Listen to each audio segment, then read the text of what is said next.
Okay, Chapter 12, Capital Investment Decisions and the Time Value of Money.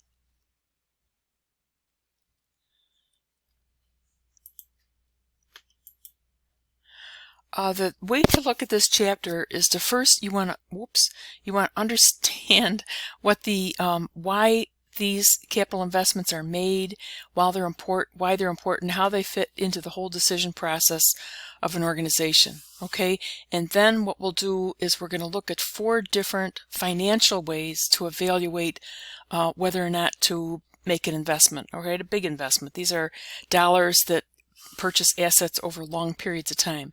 Some of them are discounted cash flow methods and other ones are just cash.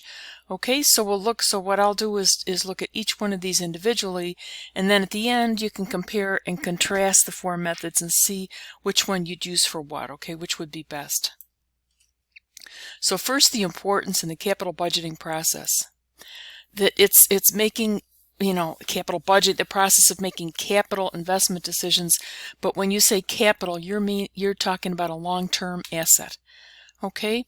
And so capital investment means acquiring. You're investing in a long-term asset. Okay? How do you make those decisions? They're completely different than operating decisions. All right. Frequently the financing is different. The way it relates to your strategy is different. So it's something that's evaluated in using different metrics than a lot of other decisions. And examples are equipment, that you might want to replace equipment that's more efficient or doesn't break down as often or doesn't need as much maintenance. Plants, you may have a lot of demand out there, so you could actually increase the size of your plant. So that's a really, really complex decision because it involves assumptions about the economy in the future, and who knows. Vehicles.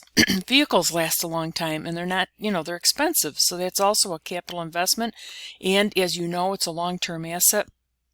And then a really impressive investment is made in information technology.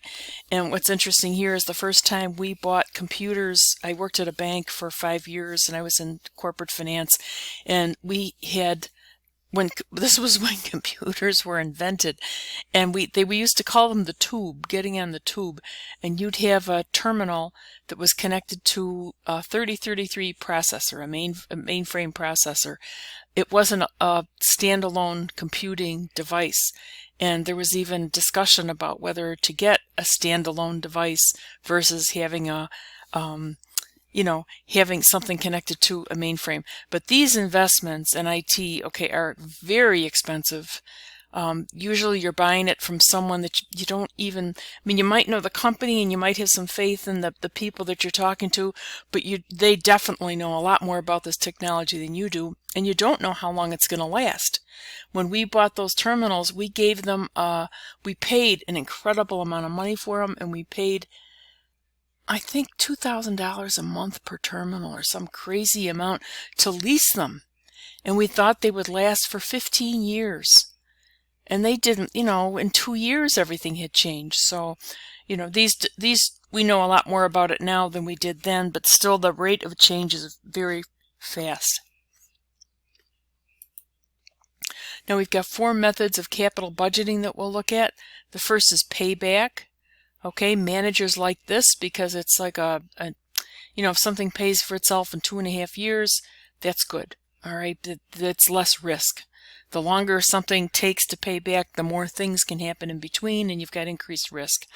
The accounting rate of return. This relates to profitability regarding net income, okay, or actually accrual-based income. I've never seen this used in business. Don't let that bother you, though. It'll probably still be on the exam. Actually, it may not be. Net present value. Factors in net present value are better for a longer lifespan. Okay, so if you've got a project that goes over many years, then net present value is the way to look at it because it discounts the cash flow. And then we've got internal rate of return. And this is, if you've got a company and you say that I'm not going to invest in anything that returns less than 12%, then internal rate of return is one of the ways to evaluate whether or not a project does that. And what we're really looking at is cash flows, okay? Whether or not you invest in this project ultimately depends on net cash flows.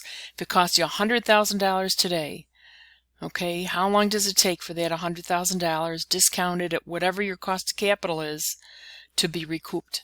Okay, so as I said before, only the accounting rate of return uses the accrual method, and you look at future cash revenue from the investment, future cash savings, and ongoing cash operating costs, and then the residual value of the asset. In other words, what is it going to be worth when we're finished with it, when we don't want it anymore? It's frequently zero, but sometimes there's a residual. And what we do is we net the cash inflows against cash outflows. Okay, so like even a decrease in expenses is a savings. Okay, that's sort of like a cash inflow. It's like less expense. Okay,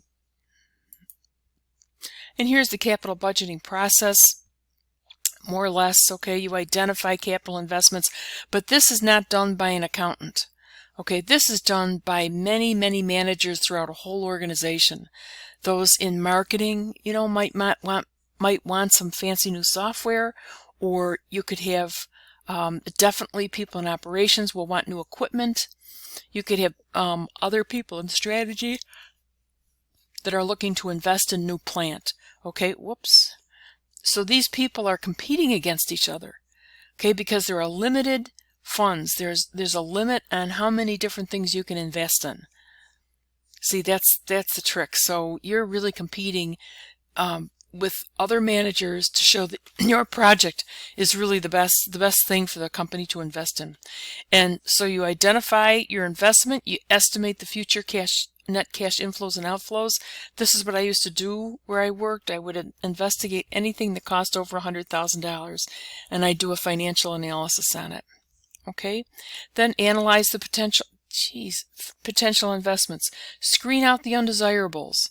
Okay, using maybe payback, and then analyze it some more for sure using net present value and internal rate of return. Okay, that's what's really important. Then engage in capital rationing if necessary, meaning, in other words, we don't take, of course you're not going to take all the projects that come in front of you. All right, there will be fewer of them. So, and then invest in it, and then at the end of it, well, did this project work out? Okay, did it save what we thought it was going to save? And you know what? I never saw this happen either. But maybe it happens today. Who knows?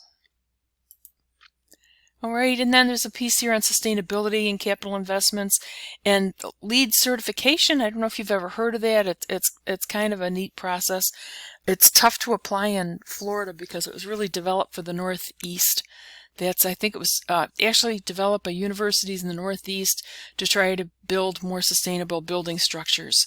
So they look at all kinds of things, like on where the goods for the building came from, you know, how many transportation miles are in it, is the site sustainable, how efficient is it with water, with energy and atmosphere, is the air clean, what materials and resources were used to build it, indoor environmental quality, and you get points for each. You get graded along a series of, using several metrics, and then you get points for it, and then you can evaluate. Then they'll evaluate whether or not you're LEED certified. And there's several levels of certification too. It could be, I think gold is the top one, then silver, then bronze. Yeah. So the next one we'll look at, I'll do payback and maybe accounting rate of return. Okay, those two methods.